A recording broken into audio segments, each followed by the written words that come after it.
टेलीनर star में आपका स्वागत है। मैं हूं सुरेश प्रियर, आप देख रहे हैं टेलीप्रेम का अकाउंटिंग कोर्स। आज हम इस वीडियो में देखने वाले हैं ओपनिंग बीआरएस के बारे में।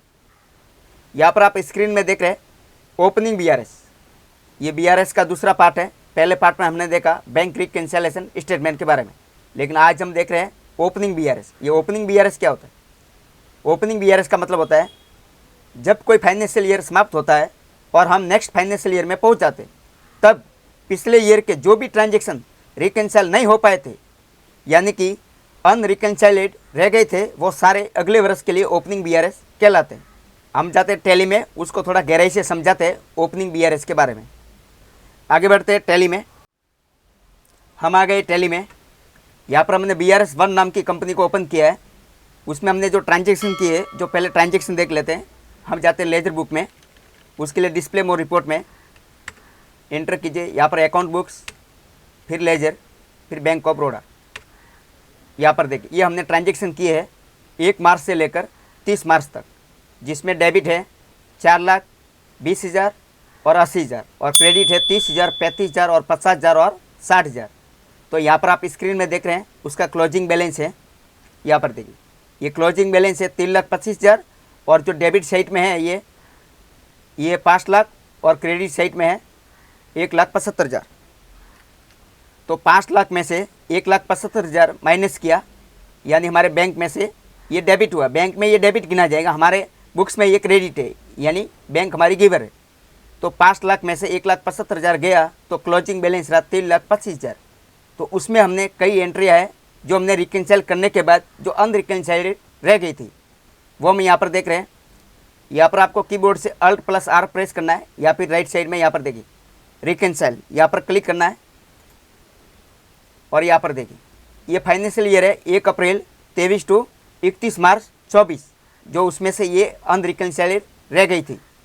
हमने जो रिकैंसिल किया है उसे फिर से देखने के लिए यहाँ पर राइट साइड में या फिर कीबोर्ड से Ctrl+B, यहाँ पर देखिए बी के नीचे डबल लाइन है। डबल लाइन होता है तो कंट्रोल, ये मैंने पहले समझाया हुआ है।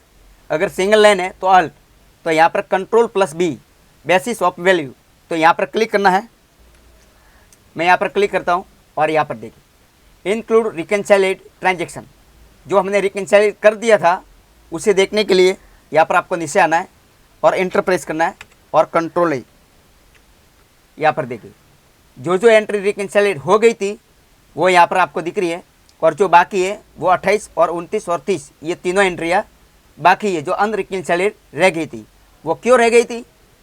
क्योंकि हमने 28 मार्च को मंटू को पेमेंट किया 50,000 और अशोक को किया 60,000 और रमेश से हमें 80,000 रुपये रिसीव हुआ। तो ये जो तीनों एंट्रीज है हमारे लेजर बुक में तो है, लेकिन ये बैंक स्टेटमेंट में शो नहीं हुई। तो अगर आप यहाँ पर सेम कंपनी में ही बैंक स्टेटमेंट को रिकैंसिल कर रहे हैं तो यहाँ पर ओपनिंग बीआरएस की कोई समस्या नहीं आती है, क्योंकि हम सेम कंपनी में काम कर रहे हैं। तो यहाँ पर क्या होगा देखिए, फिर से स्केप, फिर रिकैंसिल। यहाँ पर जो अनरिकैंसिल्ड ट्रांजेक्शन है वो आप देख रहे हैं, तो उसे हम रिकैंसिल कर देते हैं नेक्स्ट मंथ में। तो यहाँ पर हमें तारीख डालना है, ये 28 मार्च को 50,000 का हमने पेमेंट किया मंटू को, तो ये पेमेंट 1 अप्रैल को हमारे बैंक से डेबिट हुआ। तो यहाँ पर हम 1/4 करते हैं, 1/4 = 24। यहाँ पर देखिए थोड़ा मैं डिटेल में समझाता हूँ। जो हमारे वीडियो पर नए स्टूडेंट आए हैं उनको थोड़ा कंफ्यूजन होता होगा, उन्हीं कंफ्यूजन को दूर करने के लिए मैं थोड़ा यहाँ पर जूम करता हूँ। और यहाँ पर देखिए बैलेंस एज पर कंपनी बुक्स, यहाँ पर कितना है, जो क्लोजिंग बैलेंस था हमारे बुक्स में, हमारे लेजर बुक में टैली में, तो 3,25,000, कितना 3,25,000। तो यहाँ पर देखिए amounts not reflected in bank 80,000 और ये 1,10,000। तो ये ट्रांजेक्शन अनरिकैंसिल्ड है, क्योंकि ये रिकैंसिल होना बाकी है। जब ये रिकैंसिल हो जाएगा तो यहाँ से हट जाएगा और दोनों में मैच हो जाएगा 3,25,000, और हमारे बैलेंस एज पर बैंक में भी 3,25,000 हो जाएगा। ये तब होगा जब आप उसे रिकैंसिल करेंगे तब। या फिर से मैं जूम आउट करता हूँ, और यहाँ पर हमने 1 अप्रैल 24 ये डेट टाइप की है। तो यहाँ पर ये बैलेंस एज पर बैंक में 3,55,000, उसमें कोई बदलाव नहीं आया। वो इसलिए नहीं आया क्योंकि हम 1 अप्रैल 24 टाइप कर रहे हैं। तो यहाँ पर हमें पहले पीरियड चेंज करना पड़ेगा। Alt F2 1/4/24 31/3/25। अभी देखिए फिर से हम टाइप कर रहे हैं 1/4/24। तो यहाँ पर देखिए ये जो 3,55,000 है उसमें से ये 50,000 बाद हो जाएगा, फिर 60,000 बाद होगा, फिर 80,000 रुपये वापस डेबिट होगा। तो 3,25,000 और 3,25,000 दोनों में मैच हो जाएगा। वो आप देख रहे हैं स्क्रीन पर। यहाँ पर मैं टाइप कर रहा हूँ 1/4/24। यहाँ पर जो 28 मार्च का जो चेक है मंटू को, ये हमने पेमेंट किया था 28 तारीख को, लेकिन वो चेक 29 तारीख को हमारे बैंक स्टेटमेंट में नहीं आया, क्योंकि उसने हमने 28 को भले दिया हो, भले इंस्ट्रूमेंट डेट भी 28 डाली हो, लेकिन वो चेक उसने कब डाला, या तो 29 को डाला होगा या 30 को डाला होगा, तभी वो नेक्स्ट मंथ में चला गया 1/4 में। तो अपन यहाँ पर टाइप करें 1/4/24। जैसे मैं 1/4/24 टाइप करूँगा तो यहाँ पर देखिए ये 3,55,000 है, वो 3,05,000 हो जाएगा। देखिए फिर ये 29 मार्च का चेक है, ये अशोक को पेमेंट किया, तो यहाँ पर हम करते हैं 2/4/24। यहाँ पर देखिए 2,45,000, फिर 80,000 रुपये डेबिट होगा, यानी हमारे बैंक में जमा होगा, तो उसे भी 2/4/24। अभी देखिए मैं नो करता हूँ। यहाँ पर देखिए अभी हमारे कंपनी लेजर बुक में 3,25,000 और हमारे बैंक स्टेटमेंट में 3,25,000, ये है एंट्री मैच हो गई। अगर आपने अप्रैल महीने में भी ट्रांजेक्शन किए होते तो वो भी आप यहाँ पर रिकन्साइल कर सकते हैं। अगर यही अनरिकन्साइल ट्रांजेक्शन जब आप नए फाइनेंशियल ईयर में शुरुआत करते हैं नई कंपनी बना के, तो आपको ओपनिंग BRS डालना पड़ता है। अगर आप उसी कंपनी में सेम कंपनी में ही काम कर रहे हैं तो ओपनिंग BRS डालने की ज़रूरत नहीं पड़ती है। देखिए वो भी मैं आपको समझा देता हूँ। फिर से मैं स्किप करता हूँ, मैंने सेव नहीं किया है। फिर यहाँ पर मैं जाता हूँ रिकन्साइल, और यहाँ पर मैं करता हूँ ओपनिंग BRS, और यहाँ पर क्या आ रहा है, इफेक्टिव डेट क्या आ रहा है 1 अप्रैल 23, और हमारी जो एंट्रीज थी वो 28/3/24 थी। जो अनरिकन्साइल्ड रह गई थी वो 28/3/24 थी। तो मैं यहाँ पर टाइप कर रहा हूँ 28/3/24। तो यहाँ पर क्या आ रहा है, देखिए थोड़ा जूम करता है। यहाँ पर देखिए date should be less than effective date, यानी ये जो इफेक्टिव डेट है वो 1 अप्रैल 23 है, लेकिन यहाँ पर आपने तारीख डाला है वो 28/3/24 डाला है। तो ये इफेक्टिव डेट से ये तारीख ज़्यादा हो गई, यानी कम होनी चाहिए। तो ये 28/3/2024 का ये एंट्री है, तो यहाँ पर ओपनिंग BRS की ज़रूरत नहीं पड़ती है। अभी आप समझ गए होंगे कि सेम कंपनी में ओपनिंग BRS डालने की ज़रूरत नहीं पड़ती है। या तो आपने कंपनी को स्प्लिट किया है, या आप मैन्युअल अकाउंटिंग कर रहे थे, या फिर आप टैली में अकाउंटिंग कर रहे थे पहले। तो आप जब आप नए फाइनेंशियल ईयर में जाते हैं और नई कंपनी से शुरुआत करते हैं तब हमको ओपनिंग BRS डालना पड़ता है। वो ओपनिंग BRS कैसे डालना होता है वो भी हम इसी वीडियो में देखने वाले हैं। तो यहाँ पर मैं उसे स्किप करता हूँ। ये जो तीनों एंट्रीज है ये अनरिकन्साइल्ड रह गई है, वो हम नई कंपनी बना के उसमें ओपनिंग BRS कैसे डालते हैं वो हम दूसरी कंपनी बना के देखते हैं। तो सबसे पहले उसका हम PDF निकाल देते हैं, बाद में ओपनिंग BRS डालेंगे नई कंपनी बना के। उससे पहले हम एक्सपोर्ट कर लेते हैं कीबोर्ड से Alt E Ctrl+E। यहाँ पर देखिए, यहाँ पर आपको कॉन्फ़िगर में जाना है और एक्सपोर्ट सेटिंग में यहाँ पर PDF ही है, PDF में ही लेना है हमें। तो यहाँ पर हमें पाथ देना है, सेलेक्ट फ्रॉम ड्राइव, डेस्कटॉप पर है PDF। ये देखिए PDF है, ये हमने एंटर किया, और ये फाइल नेम है tally.pdf, उसे ऐसे ही रहने देते हैं और कंट्रोल, और यहाँ पर हमें एक्सपोर्ट करना है। जैसे ही आप एक्सपोर्ट पर क्लिक करेंगे तो PDF निकल जाएगा, वो हमने जिस फोल्डर में रखा है वहाँ पर शो हो जाएगा। फिलहाल मैं एक्सपोर्ट नहीं कर रहा हूँ, मैंने पहले से किया हुआ है, मैं उसे स्किप करता हूँ। तो यहाँ पर हम बाहर आते हैं, नई कंपनी बनाते हैं। हम यहाँ पर करते हैं create company SPLB opening BRS, क्योंकि हम आपको ओपनिंग BRS के बारे में पढ़ा रहे हैं, इसलिए यहाँ पर हमने ये एग्जाम्पल के तौर पर रखा है सूरत, और कंट्रोल है, उससे भी कंट्रोल है। और यहाँ पर देखिए नए फाइनेंशियल ईयर 1 अप्रैल 24 टू 31 मार्च 25, ये हमने नई कंपनीज बनाई हैं, उसी में ही हमें लेजर बनाना पड़ेगा। पहले बैंक ऑफ बड़ौदा का, BAN के bank of Baroda bank account. यहाँ पर आपको बैंक डिटेल फिल करनी है, IFSC कोड वगैरह। यहाँ पर देखिए राइट साइड में देखिए, यहाँ पर बैंक ऑफ बड़ौदा इंडिया और ब्रांच सूरत और कंट्रोल है। फिर से बाहर आते हैं। अभी हमने जो यहाँ पर देखिए ये जो क्लोजिंग बैलेंस है हमारे कंपनी बुक में कितना है 3,25,000। तो ये ओपनिंग बैलेंस के रूप में यहाँ पर हमें टैली में डालना पड़ेगा हमारे बैंक ऑफ बड़ौदा के लेजर में। यहाँ पर देखिए ये जो हमने लेजर बनाया है उसी में ही 3,25,000 और एक्सेप्ट। अब हम फिर से डिस्प्ले मोर रिपोर्ट में और accounts book ledger bank of Baroda यहाँ पर देखिए। तो हमने ये नई कंपनीज बनाई है।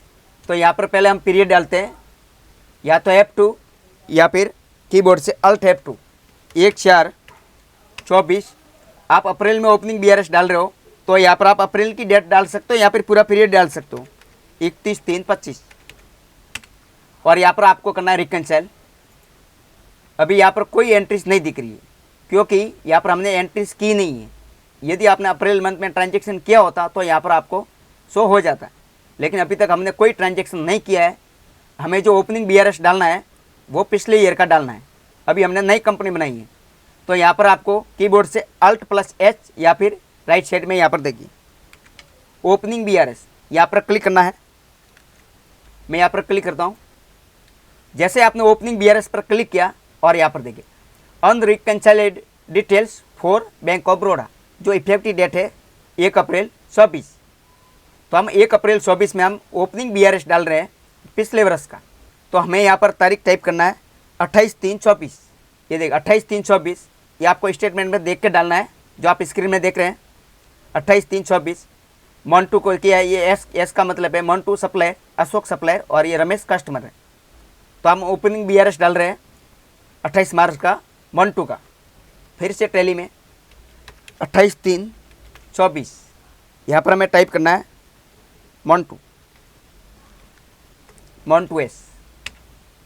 ये क्या है विड्रॉल है, पेमेंट किया हमने चेक से किया है। यहाँ पर आपको रिमार्क में कुछ टाइप करना तो कर सकते हैं। कितना था अमाउंट 50,000। और जो चेक नंबर है देख लेते हैं, चेक नंबर कितना था 3 नंबर है, 3 नंबर। यहाँ पर भी हमें 28/3/24 टाइप करना है। और नेक्स्ट है 29 मार्च को अशोक को पेमेंट किया, चेक नंबर 84/24 अशोक। ये भी विड्रॉल है, चेक से किया है। कितना है 60,000 बराबर 60,000। ये 4 नंबर चेक है। और 30/3/24 रमेश से पेमेंट रिसीव हुआ है।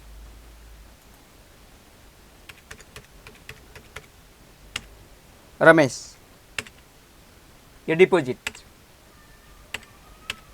कितना है 80,000 रुपये। यहाँ पर इंस्ट्रूमेंट नंबर नहीं है यानी चेक नंबर नहीं है तो हम उसे ऐसे ही छोड़ सकते हैं और उसे एक्सेप्ट करते हैं।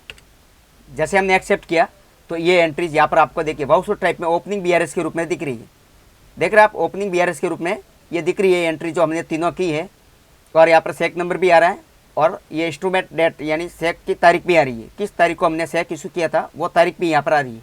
अब हमें ये जो 28 मार्च को जो पेमेंट किया था वो यहाँ पर 1/4/24 को बैंक डेट में आया। तो यहाँ पर देखिए 1/4/24। जैसे मैं 1/4/24 टाइप करूँगा तो यहाँ पर देखिए अभी यहाँ पर ये बैलेंस मिल जाएगा। देखिए 3,05,000 ये 50,000 बाद हुआ उसमें से, यहाँ पर देखिए बैंक में से। फिर 2/4/24 फिर 60,000 बाद हुआ। फिर यहाँ पर 80,000 वापस जमा हो जाएगा। ये बैंक में बोल रहा है, ये बैंक का है तो बैंक में जमा हो जाएगा 2,45,000 में 80,000। तो ये भी 2/4/24। अभी देखिए ये कंपनी बुक में 3,25,000 जो क्लोजिंग बैलेंस था हमारे लेजर बुक में और जो बैंक स्टेटमेंट में 3,25,000 वो भी मैच हो गया। हमें तो बैलेंस मैच करना था, वो बैलेंस मैच हो गया। ये ओपनिंग BRS हमने डाला नई कंपनी बना के, तो उसे हम एक्सेप्ट कर लेते हैं। ये हो गया एक्सेप्ट। अभी उस दोनों में कोई डिफरेंस नहीं दिख रहा है।